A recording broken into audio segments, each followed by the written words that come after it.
Need I say more? Hey, it's Len from Mercury Man Garage and Outdoors. Well, we're outdoors today. As you can see, it's beautiful out here.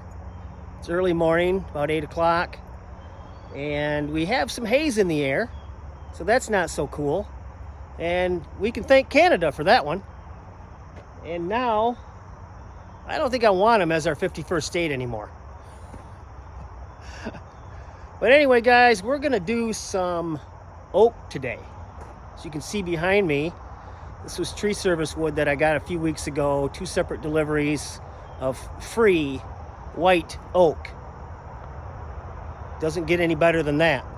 But first, we need to do something about storage, as these cuts and splits will go into the shed. But we gotta make room for them first, or actually we need to make a bin, a bunker for them. So let's get going on that.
Done.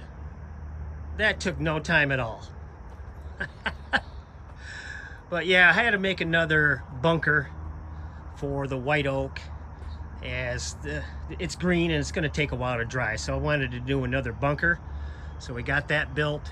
And I did my stud wall a little different from what I was doing over here. I was doing them basically 16 on center. And as you can see, they just weren't lining up good with the center of the splits.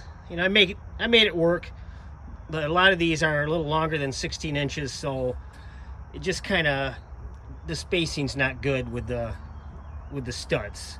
So over here, I expanded these a little more. I went 17 on center, and I think I'll be able to get the wood in here stacked better with a little gap in between each row. I'm only going to do 5 rows. Initially, I thought I could get 6, but it's looking like I'm only going to be able to do 5, and I should be able to get the splits centered on those studs so they're stationary and for good support. Shouldn't fall over. And as you can see by doing all these different bunkers, I'm losing spots for equipment storage quickly. So, you know, I knew this was going to happen. As of now, I still have the 2, and who knows how long those 2 will last. I may end up putting some racking or something in there so I can double stack those 2 items there. There's no need for those to take up one whole bunker. But it's a woodshed, first and foremost, and that's what I'm going to go with. Equipment storage, we'll have to figure that one out later. All right, guys, one more thing here, quick a minute. I have my hickory here that I was doing earlier. I did a video on cutting that up a while back, and my thoughts on, you know, cooking wood and limb wood, how I should do it. And I got a lot of good feedback from you guys about the short limb wood here, and it appears that's going to work great for cooking wood. And I appreciate Rob and all you other guys for helping me out, figuring out what I should do with that and if that's going to work. And I think it is. Only thing they said is maybe split them one more time. And, you know, the bark may or may not fall off. I'm not going to be too concerned about the bark, as I hear a lot of guys, I shouldn't say a lot of guys, but some guys don't mind the bark on. And hopefully as it dries, the bark will fall off, but if not, I'm not going to worry about it. And here I have some splits that I I started to split here a week or so ago and put in the tote. And these are 12-inch splits. And as you can see, this stuff is stringy. And I was having a real hard time splitting that with C-Slow. It was not working very well, even with the small stuff. And come to find out that I should be letting this dry a little longer, like a month or two before I split, and it'll split a lot easier. I hope that's the case. I was watching one of Jeremiah's videos outside or outdoors in the 608, and I think he mentioned that too, where it's, if you let them dry a little longer as a round, they'll split easier. So that's what I'm doing. And one more thing about the hickory.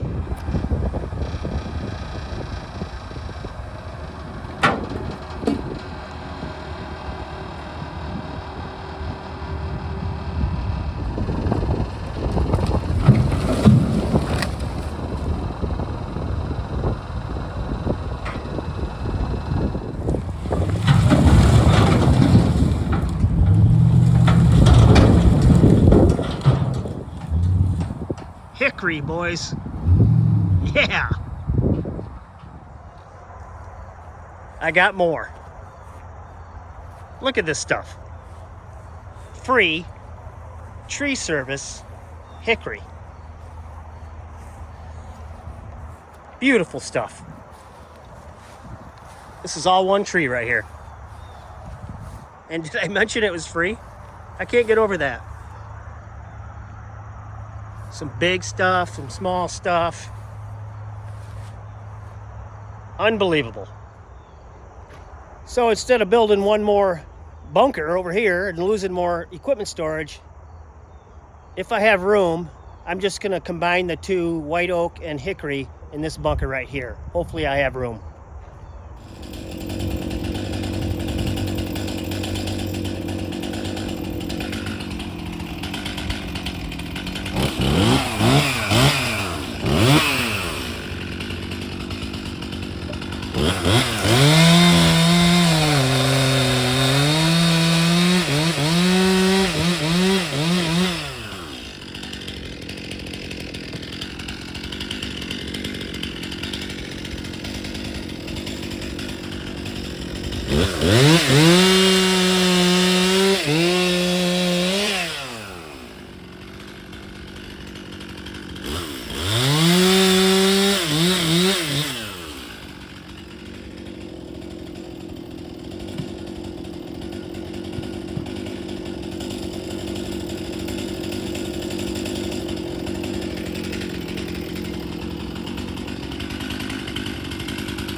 Okay, well, I'm about an hour into this, and that's it. This stuff's not easy to cut, all this crooked stuff like this. I'd much rather be doing this big stuff like this. But we'll get to it. I'm gonna do the hard stuff first, because this is all good wood. I mean, I can get decent splits out of this for bundle wood. I'm just cutting off the gnarly stuff, short ends, branches, things like that, because I can use that as cooking wood. And I got 5 logs here, and there's probably more in there. This looks like pine to me. I don't know, maybe cedar, I don't know. I'll cut into it and see what it smells like, but that was in with the white oak, no big deal. When it's free, that sort of stuff happens. Not complaining at all. But, you know, I'm going through all this limb wood here and crooked stuff, and I'm thinking, there's no way you could put that through an Evo or any sort of processor, really. I mean, you wouldn't want to. This stuff, maybe, if you trim it up a little bit, you could put that through an Evo or a processor. But just think of all the wood that's wasted by guys that have processors. You know, maybe they cut the limb wood up too, I don't know. They probably do, but a lot of that stuff by the big firewood guys, I think they just burn this stuff. But hey, that's up to them what they want to do. If I had an Evo, I'd probably throw it out too. But I'm cutting it up because I can get good wood out of this and sell it as bundles or cooking wood or something. But I'm looking at this big old stump right here.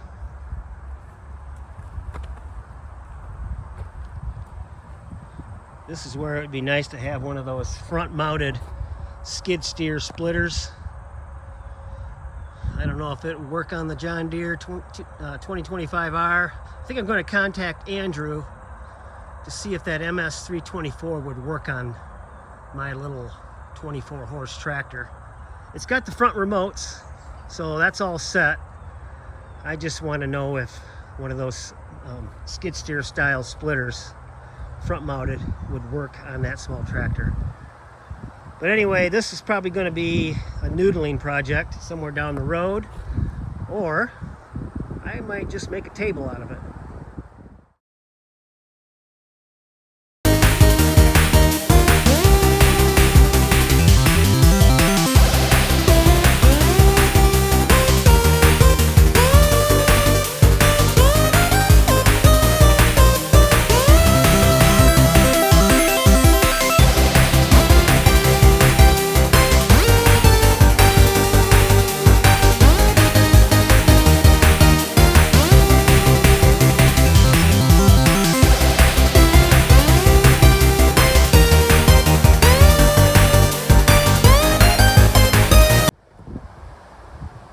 And that's that. There we go. I know now why people do not like to cut up this small stuff. And I see why guys just throw it in the trash. There is a lot of good wood in here, but man, not fun to cut up. Be something if it was straight, you know, straight limbs and smaller stuff that was straight, but this stuff was crooked, hard to get to stand still, rolling all over the place. I started out using that 16-inch hybrid Gramps stick. Nothing like the real thing, but I gave that up after a little while because I don't know, that was just taking me too long. I just kind of guessed at it. A lot of these are going to be longer than 16. Like I said, I guessed. They're going to range between 15 and 18 probably. And the shorter stuff, under 15, I'm just going to use that as smoker wood. There's a lot of that in there. And man, I need to get some totes, because the small smoker wood, that'd be perfect to put in totes. Same with that hickory. Right now I got that sitting on a pallet. You can kind of see it over there, just a small cutoff from just sitting on a pallet. But I think now the plan's going to be just put everything in that new bin right there, new bunker that I made. And once I get this oak cut and split, that's where she's going to go. Still waiting on the all wood. Should hear soon from Bobby when I'll be getting that. I understand they are ready for sale, and I want to contact him to see where I'm at with that. I think it's the prototype he was going to let me purchase, a demo or a prototype or something. But I got to get in touch with him on that, because that'll be handy to have when I start splitting this stuff. But I think it's a ways out yet. But anyway, I think that's going to do it, guys. And I think for the time being, with these totes, I'm just going to start emptying a few out, and that way I'll have a couple. I know I got one cherry right there that's dry, so I can start bundling that all up, get that emptied out. And then I got some oak totes here that is not quite ready, but it's close, and I may empty one of those and put in that first bunker right there, because I got plenty of room in there. I probably could get 2 totes in there if I really wanted to, and that'll work out good, because the stuff that's in there now was just recently cut, so that's fairly green yet, and this is still wet, but probably within the next 5 or 6 months it'll be ready to go. So that'll be in the front, so that will work out. So I might do that just to give me 2 or 3 totes for the time being. But anyway, guys, that's gonna do it. Hopefully you enjoyed this little cutting session with my white oak. Looking forward to seeing how I do with that. First time I've had white oak, and we'll go from there. All right, guys, hopefully you enjoyed this. Please subscribe, please give me a like, leave a comment, and remember, find your thing. Have a good one.